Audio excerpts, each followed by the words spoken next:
SRS Rainbow Group of Schools SSC 2026 పరీక్ష ఫలితాలలో 587 మార్కులతో గుంటుపల్లి అశ్విన్ సాయి ప్రతిపాడు మండలం ప్రథమ స్థానంలో నిలిచినందుకు శుభాభినందనలు. 100% ఉత్తీర్ణత అలాగే అత్యధిక మార్కులు సాధించిన మా విద్యార్థులకు హార్దిక శుభాకాంక్షలు. ప్రతి విద్యార్థి అభివృద్ధే మా లక్ష్యం. మా పాఠశాలలో అర్హులైన ప్రతి విద్యార్థికి ప్రభుత్వం అమలు చేస్తున్న తల్లికి వందనం పథకం అందటం మాకు ఎంతో ఆనందం, గర్వకారణం. 6వ తరగతి నుండి IIT మరియు నీట్ ఫౌండేషన్ క్లాసులు, well qualified and experienced staff, విశాలమైన ప్లే గ్రౌండ్ నందు వివిధ క్రీడల యందు తర్ఫీదు, కాలిగ్రఫీ, అబాకస్, స్పోకెన్ ఇంగ్లీష్ లపై ప్రత్యేక క్లాసులు. ఇంతటి విశిష్టతలు కలిగిన మన SRS rainbow group of schools నందు నర్సరీ టు 10th అడ్మిషన్స్ ప్రారంభమైనవి. దూర ప్రాంత విద్యార్థులకు బస్ సౌకర్యం కలదు. SRS rainbow group of schools Ramavagu centre దగ్గర, Guntur road, Prathipadu. Welcome to waves media Telugu. Vijayawada corporation తో పాటు రాబోయే స్థానిక సంస్థల ఎన్నికల్లో టీడీపీ, జనసేన, బీజేపీ కూటమిదే విజయమని రాష్ట్ర పర్యాటక, సాంస్కృతిక, సినిమాటోగ్రఫీ శాఖ మంత్రి కందుల దుర్గేష్ ధీమా వ్యక్తం చేశారు. విజయవాడలో నిర్వహించిన జనసేన నాయకులు, కార్యకర్తల సమీక్షా సమావేశంలో ఆయన పాల్గొని పార్టీని సంస్థాగతంగా మరింత బలోపేతం చేయాలని, కూటమి ధర్మాన్ని పాటిస్తూ క్షేత్రస్థాయిలో పనిచేయాలని పిలుపునిచ్చారు. జనసేన పార్టీ కోసం కష్టపడే ప్రతి కార్యకర్తకు గుర్తింపు ఉంటుందని, స్థానిక సంస్థల ఎన్నికలకు ఇప్పటి నుంచే సిద్ధం కావాలని సూచించారు. గత 2 ఏళ్లుగా కూటమి ప్రభుత్వం ప్రజాక్షేమ పాలన అందిస్తోందని పేర్కొన్న మంత్రి, పార్టీ బలోపేతంతో మరిన్ని స్థానాల్లో పోటీ చేసే అవకాశం ఉంటుందని అన్నారు. సమావేశంలో జనసేన అభ్యర్థుల నుంచి బయోడేటా ఫారాలను స్వీకరించి వారితో మంత్రి దుర్గేష్ ముఖాముఖి మాట్లాడారు. ముందుగా భారతదేశ రాజకీయాల్లో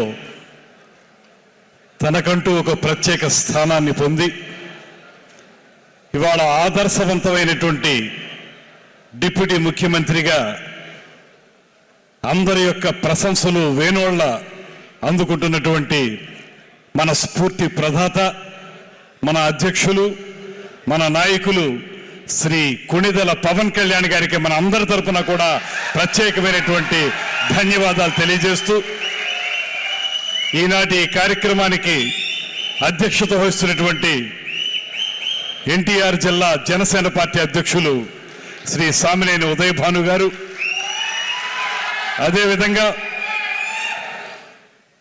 జనసేన పార్టీ విధాన నిర్ణయాల రూపకల్పనలో ఒక ప్రత్యేకమైనటువంటి ముద్ర చూపించి తొలి నుంచి కూడా జనసేన పార్టీ యొక్క రాజకీయ విధానాన్ని ఒక క్రమ పద్ధతిలో నిలబెడుతూ నిరంతరం శ్రీ పవన్ కళ్యాణ్ గారికి తోడుగా, నీడగా ఉంటూ జనసేన పార్టీ ఇవాళ ఈ స్థానంలో ఉండటానికి పవన్ కళ్యాణ్ గారితో పాటు సమానంగా కృషి చేసినటువంటి శ్రీ నాదెండ్ల మనోహర్ గారికి, అదేవిధంగా వేదిక మీద ఉన్నటువంటి తాడేపల్లిగూడెం శాసనసభ్యులు బొలిశెట్టి శ్రీనివాస్ గారు, విశాఖపట్నం శాసనసభ్యులు వంశీకృష్ణ యాదవ్ గారు, వేదిక మీద ఉన్నటువంటి విజయవాడ నగర నాయకులు అమ్మిశెట్టి వాసు గారు,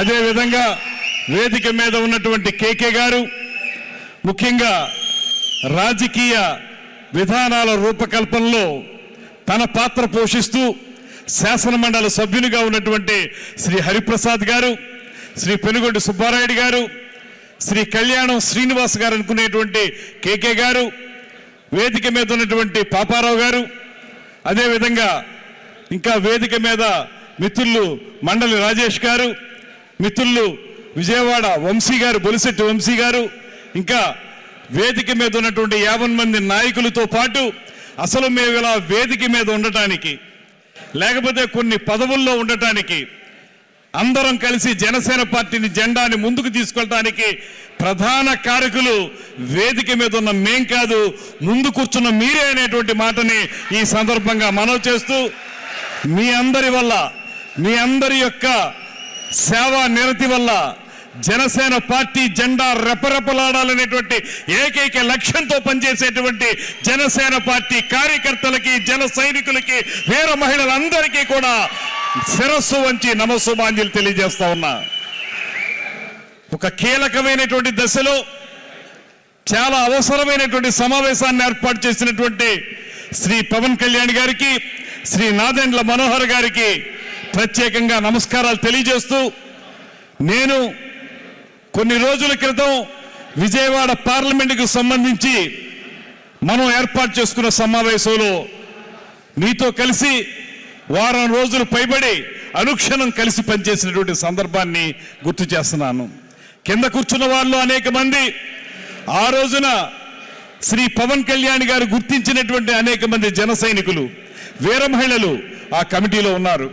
వారందరూ కూడా నిరంతరం పనిచేసి ఎన్టీఆర్ జిల్లాలో జనసేన పార్టీని ఎలా బలోపేతం చేసుకోవాలనేటువంటి విషయంలో మీరందరూ చూపించినటువంటి ప్రత్యేకత ఖచ్చితంగా ఆదర్శప్రాయం. అదే రోజున నేను గమనించినటువంటి మరో అంశం, వచ్చినటువంటి ప్రతి ఒక్కరూ, దరఖాస్తు చేసుకున్న ప్రతి ఒక్కరిని నేను వ్యక్తిగతంగా కలిసి మాట్లాడాను. నాతో కలిసి మాట్లాడినప్పుడు నాకు ఆనందం కలిగించిన అంశం ఏంటంటే, వచ్చిన వాళ్ళందరూ కూడా 2014 నుంచి కూడా మేము జనసేన పార్టీలో ఉన్నామని చెప్పిన వాళ్ళే ఎక్కువ మంది వచ్చారు. దాంతోపాటు సమాజంలో వివిధ వర్గాల వారు, కేవలం ఒక కులానికో ఒక మతానికో పరిమితమైన వారు కాదు, అన్ని కులాల వారు, అన్ని మతాల వారు, అంతకు మించి ఎవరైతే పేద ప్రజానీకానికి ప్రతినిధులుగా ఉండగలుగుతున్నారో అటువంటి ఒక ఆటో డ్రైవర్, ఒక రిక్షా డ్రైవర్, ఒక కూలి చేసుకునే వ్యక్తి, అతను చెప్పాడు, నాకు వచ్చేటువంటి ఆదాయంలో కొంత భాగాన్ని పార్టీ కోసం ఖర్చు పెడుతున్నాను, ఇవాళ కాదు 2014 నుంచి అనేటువంటి మాట చెప్పినటువంటి అనేక మందిని నేను వ్యక్తిగతంగా కలిసి మాట్లాడాను. నాకు అనిపించింది, ఇంత బలమైనటువంటి భావజాలాన్ని అందిపుచ్చుకున్నటువంటి జన సైనికులు, వీర మహిళలు ఉండటం అనేది ఈ ప్రపంచంలోనే వేరే రాజకీయ పార్టీకి సాధ్యం కాదు, అది కేవలం జనసేన పార్టీకి మాత్రమే సాధ్యం అనేటువంటి మాటను కూడా ఈ సందర్భంగా నేను మనవి చేస్తున్నాను. అయితే ఇంకా మనం బలపడాల్సిన అవసరం ఉంది.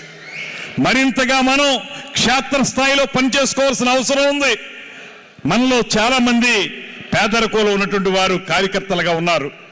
వారి పని వారు చేసుకుంటూ మరో పక్కన మనందరికీ ఆదర్శప్రాయంగా నిలబడే విధంగా వారు రాజకీయాల్లో జనసేన పార్టీ బలోపేతానికి కృషి చేస్తున్నారు. దాంతోపాటు నాయకులుగా ఉన్నటువంటి వారికి కూడా నేను మనవి చేసేది ఒక్కటే, దయచేసి వారి నుంచి మనందరం కూడా స్ఫూర్తి తీసుకుని రాబోయే రోజుల్లో జరిగేటువంటి ఎన్నికల్లో మనం మరింతగా ప్రజలకు చేరువుగా ఉండి వారితో కలిసిమెలిసి పనిచేసి వారి అవసరాల్ని కొంతవరకు తీర్చగలిగి అప్పుడు మనం ఎన్నికలకి సన్నద్ధం కావాలనేటువంటి మాటను కూడా మీకు మనవి చేస్తున్నాను. ఇవాళ మనకి ఈ రాష్ట్రంలో కూటమి ప్రభుత్వం ఉంది.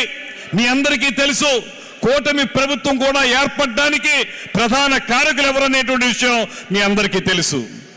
ఎక్కడ నెగ్గాలో కాదు, ఎక్కడ తగ్గాలో తెలిసినటువంటి నాయకుడు కనుక మన పవన్ కళ్యాణ్ గారు ఆ రోజు చూపించినటువంటి త్యాగ నిరతి ఏదైతే ఉందో, మనకన్నిటికంటే కూడా ముఖ్యంగా ఈ రాష్ట్రంలో ఒక నియంతృత్వ పరిపాలన, దుర్మార్గపు పరిపాలన అంతమొందించాలనేటువంటి ఆలోచనతో ఆ రోజున తాను వెనక్కి తగ్గి కూటమి కూర్పుకి ప్రత్యేకంగా దోహదపడి ఇవాళ ఈ రాష్ట్రంలో అత్యద్భుతమైనటువంటి పరిపాలనని 2 సంవత్సరాలుగా అందించడానికి మనకి అవకాశం కల్పించిన నాయకుడు శ్రీ పవన్ కళ్యాణ్ గారు అనేటువంటి మాటని మీ అందరికీ మనవి చేస్తున్నాను. అందుకే ఇవాళ ధైర్యంగా చెప్పగలం, ఈ కూటమి ప్రభుత్వం మనది. మనందరం కలిసి కూటమిలో ఉన్నటువంటి భాగస్వామ్య పక్షాలన్నీ కలిసి ఒకే తాటి మీద నడిచి రాబోయే కార్పొరేషన్ ఎన్నికల్లో కూడా విజయ దుందుబి మోగించాల్సినటువంటి బాధ్యతను మనందరం తీసుకోవాలనేటువంటి మాటను కూడా మీకు మనవి చేస్తున్నాను. దీనికి మనం ఒక పక్కన మన పార్టీని బలోపేతం చేసుకుంటూనే క్షేత్రస్థాయిలో మనం పేద ప్రజలకి అండగా, మహిళలకు అండగా, నిరుద్యోగ యువతకి అండగా నిలబడుతూనే కూటమి ధర్మాన్ని పాటిస్తూ మనం చేరువైతే ప్రజలకి ఖచ్చితంగా రేపు జరిగేటువంటి కార్పొరేషన్ ఎన్నికల్లో అన్ని సీట్లలోనూ కూడా మనం విజయం సాధించడానికి అవకాశం దొరుకుతుందనేటువంటి మాటను కూడా మీకు మనవి చేస్తున్నాను. మీరందరూ కూడా ఇవాళ ఉన్నటువంటి పరిస్థితుల్ని ఆకలింపు చేసుకుని మనందరం కూడా కూటమి ధర్మాన్ని ఒకసారి పాటిస్తూనే మరో పక్కన వ్యక్తిగతంగా కూడా పేద ప్రజలకి అందుబాటులో ఉండే విధంగా, వారికి అండగా నిలబడే విధంగా మన కార్యక్రమాలను రూపకల్పన చేసుకోవాలనేటువంటి మాటను కూడా మీకు మనవి చేస్తున్నాను. ఇవాళ మీకు ఒక్కటే మనవి చేస్తా, మీరు కష్టపడి పనిచేస్తే, మనందరం కలిసి కష్టపడి పనిచేస్తే మీకు గుర్తింపిచ్చే బాధ్యతని పవన్ కళ్యాణ్ గారు తీసుకుంటారు. ఎవరిని ఎక్కడ ఉంచాలో, ఎవరిని ఏ పదవిలో పెట్టాలో అనేటువంటి అంశాన్ని పవన్ కళ్యాణ్ గారు స్పష్టంగా ఆయన మస్తిష్కంలో ముద్రించబడి ఉంటుంది. దాన్ని తప్పనిసరిగా ఆయన అమలు చేస్తారు. దానికి ఉదాహరణగా ఒకటే మాట చెప్తున్నాను. నేను ఇవాళ ముందు నిలబడి ఇలా మంత్రిగా నిలబడి మాట్లాడుతున్నానంటే దానికి పవన్ కళ్యాణ్ గారు చూపించినటువంటి వాత్సల్యమే కారణం అనేటువంటి మాటను కూడా ఈ సందర్భంగా మనవి చేస్తూ, మీ అందరికీ మంచి భవిష్యత్తు ఉంటుంది. ఖచ్చితంగా జనసేన పార్టీ ప్రజల పార్టీ అనేటువంటి ముద్ర ప్రజల్లోకి వెళ్ళింది.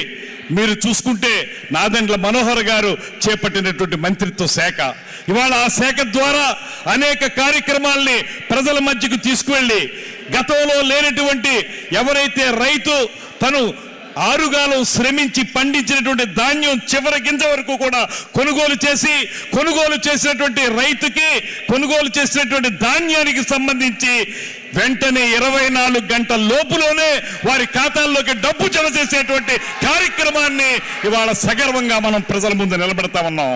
దీపం పథకం కానివ్వండి, లేకపోతే పేద ప్రజలకు ఇచ్చేటువంటి సన్నబియ్యం రకాలు కానివ్వండి, ఇలాంటి ప్రతి ఒక్క కార్యక్రమాన్ని కూడా అత్యద్భుతంగా అమలు చేస్తున్నటువంటి మంత్రిత్వ శాఖ పౌర సరఫరాల శాఖ. దానికి మన నాదెండ్ల మనోహర్ గారు మంత్రి కావడం అనేది మనందరికీ ఉపయోగకరంగా ఉండేటువంటి అంశం. అదేవిధంగా మనం తీసుకున్న అన్ని శాఖల్లోనూ కూడా మనం బాగా పని చేయగలుగుతున్నాం. ప్రభుత్వానికి మంచి పేరు తీసుకొస్తున్నాం. దాంతోపాటు పవన్ కళ్యాణ్ గారు ఇచ్చినటువంటి నమ్మకాన్ని నిలబెట్టుకునే విధంగానే మనందరం పనిచేస్తున్నాం అనేటువంటి మాటను కూడా మనవి చేస్తున్నాను. అదేవిధంగా శాసనసభ్యులు కానీ, శాసన మండలి సభ్యులు కానీ, రాజ్యసభ సభ్యులు కానీ, లోక్సభ సభ్యులు కానీ అందరం కూడా ఒక అత్యద్భుతమైనటువంటి పనితీరుతోటి ఏ లక్ష్య సాధన కోసమైతే పవన్ కళ్యాణ్ గారు ఈ పార్టీ పెట్టారో ఆ లక్ష్య సాధన దిశలో మనందరం పనిచేస్తున్నాం అనేటువంటి మాటను కూడా మీకు మనవి చేస్తున్నాను. అదేవిధంగా రేపొచ్చేటువంటి కార్పొరేషన్ ఎన్నికల్లో ఈ విజయవాడ లాంటి ఒక కీలకమైనటువంటి నగరంలో మన జెండా ఎగరాల్సిన బాధ్యత మనందరి మీద ఉందనేటువంటి మాటను మనవి చేస్తున్నా. గతంలో లేని అవకాశం ఇవాళ మనకు ఉంది. గతంలో కూడా మనం ఎన్నికలుగా వెళ్ళాం కానీ అనుకున్నన్ని సంఖ్యలో సీట్లు తెచ్చుకోలేకపోయాం. కానీ ఇవాళ మీ అందరికీ మనవి చేస్తున్నాను, ఆ రోజు పెద్దగా మనకి సపోర్ట్ లేనప్పుడు కూడా ధైర్యం చేసి పోటీ చేసి కొన్ని చోట్ల నెగ్గినటువంటి అనేక మంది జన సైనికుల్ని మనం ఆదర్శంగా తీసుకోవాలి. ఇవాళ రాజకీయ వాతావరణం మనకు ఉపయోగపడే విధంగా ఉంది. ఎందువల్లనంటే ఒక పక్కన భారతీయ జనతా పార్టీ, మరో పక్కన తెలుగుదేశం పార్టీ, ఈ పక్కన మనం మూడు కలిసి ఎన్నికలకి కలిసి వెళతాం.